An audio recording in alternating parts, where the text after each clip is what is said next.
and Tatis takes off, and here's a fly ball to center.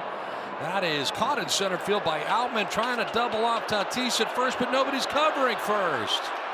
Okay, so let's break this play down. It was just sent to me by Joel online. He emailed it to me. He wanted me to explain exactly what happened here, what were the responsibilities, or what should they have been. So we have runners at first and third. We have one out. Padres are up. So here's the pitch. We have a runner stealing at first. We have a fly ball hit the center field. Let's stop it right here.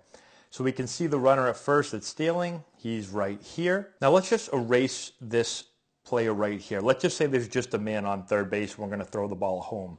Where should everyone be? Well, the first baseman does his job. He's going to be the cutoff man. So he's going to get in line with home plate and where the ball is caught. The second baseman should be going to first base to cover first. The shortstop is going to cover second. And the third baseman that we cannot see is going to cover third. So we have every base covered. Now, when we add the runner at first base, once he is stealing, we're going to have the shortstop covering the bag for the throw down in case the batter does not hit it because it's a left-handed hitter. Anytime there's a lefty, not every time, but most of the time when there's a left-handed hitter, shortstop is going to cover the bag. Everything else remains the same. So what happens here is that the second baseman should be getting over to first base. But instead, he's kind of just drifting to center field and he's watching. You can see him still watching right there. And so the center fielder is going to catch this ball and he realizes that he probably can't throw the runner out at home, but the runner at first stole and didn't see that the ball was hit in the air. So we have the ability to double him off at first base. So he's going to come up throwing right here, but now we have this issue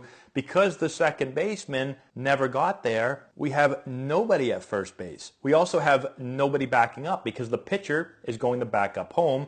The catcher is at the plate for the throw home in case we're going to throw the runner out from third. So we have nobody at first. We have nobody backing up. Now we see the catcher trying to sprint from home plate all the way over here to get the ball. And this could have been prevented again if the second baseman just covered first. And this is something that I see happen a lot on balls hit to center field or to right field.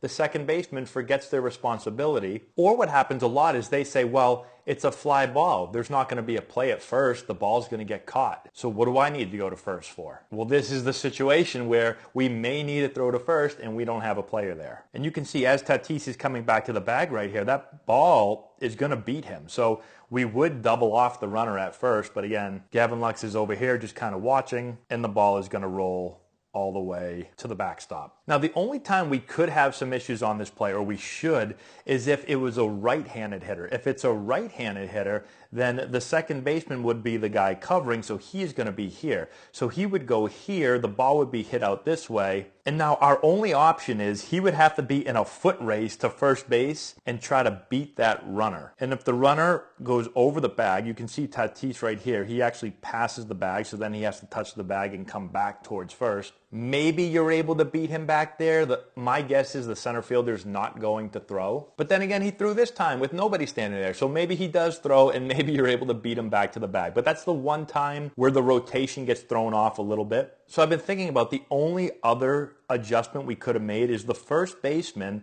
as he's going to be the cutoff man to home, if he realizes that this runner didn't pick up the ball and there could be a play at first, well, then he would be the only guy that could then try to sprint back here. Again, it's not his responsibility. This would be more of a heads-up play, but you'd have to quickly think on your feet and say, second baseman's not doing his job. I don't serve a huge role as a cutoff man here. Because really what he's there for is not to relay the ball home. You don't really relay a ball from the outfield to home plate in the major leagues. If you do, the guy's going to be safe. What you're really there for is to cut a ball off. So let's say this guy went back and tagged. Well, now we can cut the ball. If we can't get the guy at home and the runner decides to try to move up to second, we could cut the ball, throw it to second base, and get him out. Now, again, where he's stealing, now we don't really have to be a cutoff man. So, again, I'm not saying it's his fault, but he could have quickly retreated back to first base. If he had done that, I would have said, hey, that's a smart play right there. But he didn't. So let me know what you think of this play and how you interpreted it. And that's all we have. Subscribe to the channel, hit the notification bell, give it a thumbs up, all that good stuff, and we'll talk to you later.